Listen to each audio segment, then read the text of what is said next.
Hey everyone, तो अगले 5 साल में किस स्किल की डिमांड सबसे ज़्यादा होने वाली है? तो जवाब है एआई एजेंट्स बनाने वाले की, उसको इस्तेमाल करने वाले की। तो आज की वीडियो में हम लोग सीखने वाले हैं एजेंट क्या होते हैं, एआई एजेंट क्या होते हैं, अपना खुद का एजेंट कैसे बना सकते हैं। इन चीज़ों के बारे में हम लोग आज सीखने वाले हैं और उनके कॉन्सेप्ट को समझने वाले हैं। चलिए स्टार्ट करते हैं। तो लास्ट वीडियो में हम लोगों ने देखा था कि हमारे पास एक एलएलएम होता है, एलएलएम जो कि कुछ इनपुट लेता है और आपको आउटपुट यानी कि नेक्स्ट टोकन जनरेट करके दे देता है। इन मॉडल्स को बोलते हैं हम लोग टेक्स्ट टू टेक्स्ट मॉडल। ठीक है, इतना क्लियर है। तो ये जो आउटपुट आपको देते हैं वो किस बेसिस पे देते हैं? Based on training data, right? या फिर जो भी अवेलेबल कॉन्टेस्ट होता है जो आप सिस्टम प्रॉम्प्ट के अंदर देते हैं उस बेसिस पे। तो नाउ टेल मी कि अगर मैं इससे इस एलएलएम से कुछ इस तरीके के क्वेश्चन पूछूं, what is current weather of Delhi, या फिर मैं पूछूं आज की करंट दिल्ली की न्यूज़ क्या है, या फिर मैं इससे कहूं कि टाटा मोटर्स की स्टॉक प्राइस क्या है, तो क्या ये इस तरीके के क्वेश्चन का जवाब दे सकता है? Can I ask it? नहीं दे सकता है। क्यों नहीं दे सकता है? क्योंकि इसके पास रियल टाइम डेटा का इंफॉर्मेशन नहीं होता है। ठीक है, अगर ये किसी भी तरीके से दे भी देता है तो वो उस दिन का देगा जिस दिन इसे लास्ट ट्रेंड किया गया होगा। अगर वो डेटा होगा भी तो वो आउटडेटेड होगा। ठीक है, यानी कि हम लोग इससे अभी तक कोई भी रियल टाइम टास्क नहीं करवा सकते हैं। तो अगर हमको इससे रियल टाइम टास्क करवाने हो तो हम लोगों को क्या करना होगा? तो अगर मैं अपने एलएलएम को रोज ट्रेन कर दूं, मैं क्या करूं कि रोज क्या करूं, सारी दुनिया की जो भी वेदर इंफॉर्मेशन है, न्यूज़ है, वो इकट्ठा करके सिस्टम प्रॉम्प्ट के अंदर डाल दूं। ठीक है, इससे मेरी प्रॉब्लम सॉल्व हो जाएगी कुछ हद तक, यानी कि सॉल्व हो जाएगी। लेकिन क्या ये पॉसिबल है कि इतने बड़े एलएलएम को रोज ट्रेन किया जा सके? नहीं पॉसिबल है। अगर कर भी लेते हैं तो भी तो ये जो इन्फॉर्मेशन देगा वो आउटडेटेड होगा, रियल टाइम इन्फॉर्मेशन तो नहीं होगा। ठीक है, तो अगर हम लोग ट्रेडिशनल सिस्टम डिजाइन की बात करें, सिस्टम डिजाइन, तो क्या होता है? हमारे पास कुछ एपीआईज होते हैं।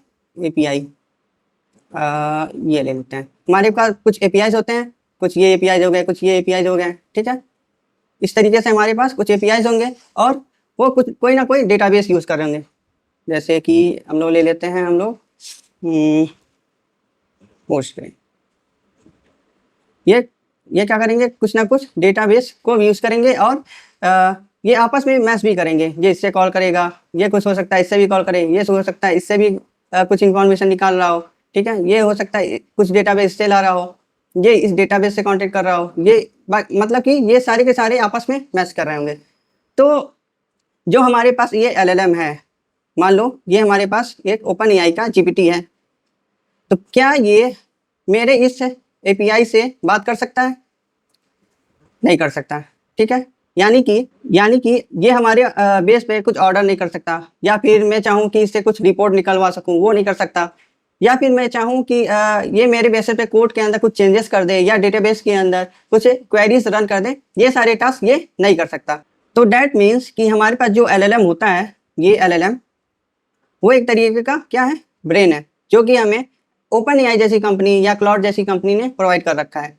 अगर मैं इसे इसके हाथ या पाँव दे दूं, मैं क्या करूं, इसे हाथ जोड़ दूं और इसके पाँव दे दूं, तो क्या ये कुछ कर सकता है? यानी कि जैसे ह्यूमंस के पास क्या होता है, अगर ब्रेन होता है, अगर ह्यूमंस के पास हाथ ना हो, पाँव ना हो, बॉडी ना हो, तो या कुछ कर सकते हैं? नहीं कर सकते। इसी तरीके से अगर हम अपने एलएलएम को हाथ दे दें, पाँव दे दें, तो ये हमारे बेसिस पे कुछ टास्क कर सकते हैं। यानी कि अब जो है ये हमारे बेसिस पे जो भी जैसे हम चाहते हैं कि हम हमारे बेस पे कुछ ऑर्डर कर सके, रिपोर्ट निकाल सके, या फिर कुछ क्वेरीज रन कर सके, इस तरीके के टास्क कर सकते हैं। इसका मतलब ये होता है कि अगर हम इस एलएलएम जो कि एक ब्रेन, उसको हम लोग हाथ और पाँव ये दे दें, तो ये बन जाता है हमारा एजेंट, और इसी को बोलते हैं एआई एजेंट। ठीक है, एलएलएम जो कि हाथ और पाँव दे दिया जाए तो वो बन जाता है एजेंट। तो अब जो है हम इस एलएलएम से, जो भी हमारा ये एलएलएम है, उसे हाथ और पाँव मिल गया।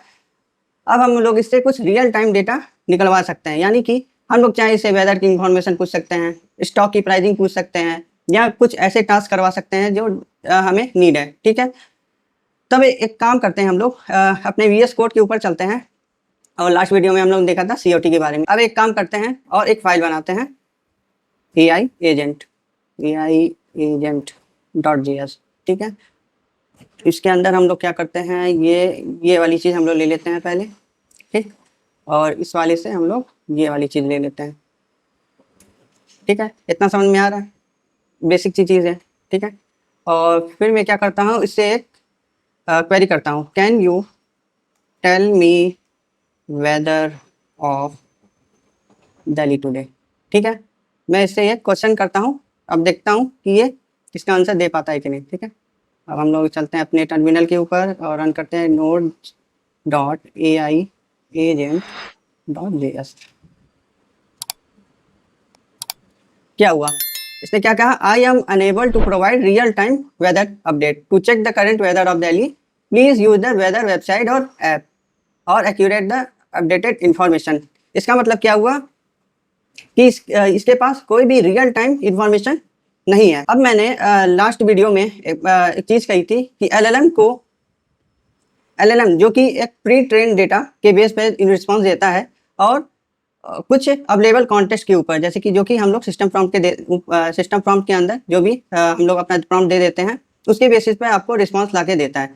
तो अगर मैं इस अपने API के अंदर सिस्टम प्रॉम्प्ट के अंदर कुछ डेटा लिख दूं, तो क्या ये कुछ इंफॉर्मेशन दे सकता है? तो चलिए ये भी ट्राई कर लेते हैं। एक काम करते हैं हम लोग, यहाँ पे एक सिस्टम प्रॉम्प्ट बनाते हैं, रोल, एक और रोल बना लेते हैं, रोल, और इसको कहते हैं सिस्टम, ठीक है। और यहाँ पर इसको हटा देते हैं। एक काम करते हैं, यहाँ पे अपना सिस्टम प्रॉम्प्ट लिखना चालू करते हैं, कॉन्स्ट सिस्टम प्रॉम्प्ट, ठीक है। ये हो गया बॉस, और इस सिस्टम प्रॉम्प्ट को हम लोग यहाँ दे देते हैं, ठीक। अब हम लोग यहाँ पे लिखना चालू करते हैं अपना system prompt, you are weather assistant who tell the user about current weather of the city based on available real time data, ठीक है। ये हो गया। अब क्या करते हैं हम लोग, कुछ रियल टाइम डेटा भी दे देते हैं इसे, रियल टाइम डेटा, और हमारा कुछ डेटा कुछ इस तरीके से होगा, मान लो कि दिल्ली इंडिया, ये कुछ इस तरीके से हो गया। इसी तरीके से हम लोग दे देते हैं लखनऊ का, वो कुछ इस तरीके से हो गया। इसी तरीके से हम लोग एक और दे देते हैं गोरखपुर, ये कुछ इस तरीके से हो गया, ठीक है। हम लोगों ने क्या किया, हम लोगों ने इसे कुछ कॉन्टेक्स्ट प्रोवाइड कर दिया, और फिर अब इससे पूछते हैं कि दिल्ली का वेदर क्या है। चलिए देखते हैं, इसको थोड़ा ऊपर करते हैं और यहाँ पूछते हैं।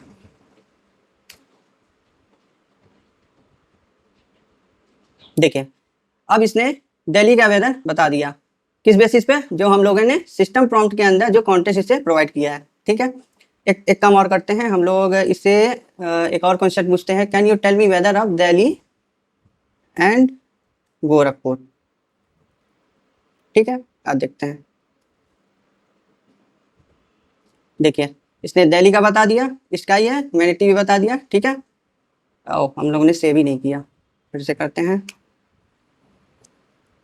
देखिए, अब इसने हमें दिल्ली का भी बता दिया और गोरखपुर का बता दिया, ठीक है। तो इस तरीके से, तो अगर मैं क्या करूं कि यूजर के क्वेरी करने से पहले दुनिया की सारी वेदर की इंफॉर्मेशन लाकर सिस्टम प्रॉम्प्ट के अंदर किसी तरीके से प्रोवाइड करा दूं, तो हमारा प्रॉब्लम सॉल्व हो सकता है। तो इस तरीके से क्या ये चलेगा? बिल्कुल चलेगा, लेकिन ये फिर बाइंड हो जाएगा, इसे ये सिर्फ वेदर की इंफॉर्मेशन बता पाएगा, ठीक है। तो अगर मैं चाहूँ कि स्टॉक की न्यूज़ बता दे या फिर कोई करंट सिटी की न्यूज़ बता दे, तो वो उस तरीके के क्वेश्चन का जवाब नहीं दे पाएगा। तो अगर मैं कुछ ऐसा सिस्टम बना दूँ जो रोज़ डायनेमिकली कॉन्टेक्स्ट लेकर और उसे सिस्टम प्रॉम्प्ट के अंदर अपडेट कर दे, तो हमारा प्रॉब्लम काफ़ी हद तक सॉल्व हो जाएगा, ठीक है। इट मेक सेंस, मतलब अगर यूजर को दिल्ली की वेदर की इंफॉर्मेशन चाहिए, तो वो क्या करे, वेदर की इंफॉर्मेशन फैच करे और फिर सिस्टम प्रॉम्प्ट को अपडेट कर दे और फिर रिस्पॉन्स दे दें। अगर न्यूज़ की चाहिए, करंट न्यूज़, तो करंट न्यूज़ की इंफॉर्मेशन कहीं से फेच करे, वो उसको सिस्टम प्रॉम्प्ट के अंदर अपडेट करे और फिर वो न्यूज़ जो है रिस्पॉन्स में दे दे। इट मेक सेंस, यानी कि ये चीज़ तो काम करेगी। ठीक है, चलिए अब हम लोग देख लेते हैं कि आज हम लोग ने क्या क्या पढ़ा। सबसे पहले हम लोगों ने देखा कि LLM क्या होता है, वो टेक्स्ट टू टेक्स्ट मॉडल होता है। एजेंट क्या होता है, बेसिकली एक तरीके का एजेंट जो होता है जिसे हम लोग हाथ या पाँव दे दें तो वो एजेंट बन जाता है, यानी कि LLM एक तरीके का ब्रेन है और उसको हम लोग हाथ और पाँव दे देंगे तो वो खुद से कुछ ना कुछ टास्क कर सकेगा। फिर हम लोगों ने देखा कि किस तरीके से हम लोग वेदर की इंफॉर्मेशन ले सकते हैं सिस्टम प्रॉम्प्ट के जरिए। तो इस वीडियो को रखते हैं यहीं तक। अगर आपको कोई भी डाउट हो, कोई भी क्वेश्चन हो तो कमेंट बॉक्स में ज़रूर पूछना। नेक्स्ट वीडियो आपकी जो होगी वो AI एजेंट के बारे में ही होगी, यानी कि उसके अंदर हम लोग सीखेंगे किस तरीके से आप खुद का AI एजेंट बना सकते हैं। कंप्लीट हम लोग देखेंगे किस तरीके से फंक्शंस API कॉल करा के उसे कॉल कराते हैं और फिर हम लोग डेटा लेके आते हैं और फिर अपना खुद का पूरा एजेंट तैयार करते हैं और उसी के अंदर हम लोग खुद का कर्सर जैसी एप्लीकेशन भी बनाएंगे जो कि आपका जो एजेंट है वो पूरा एक प्रोजेक्ट बना देगा। यानी कि आप चाहते हैं वेबसाइट क्रिएट करके दे दें तो वो चीज़ें करके आपको वो दे देगा। तो मिलते हैं नेक्स्ट वीडियो में, तब तक के लिए बाय बाय, टेक केयर।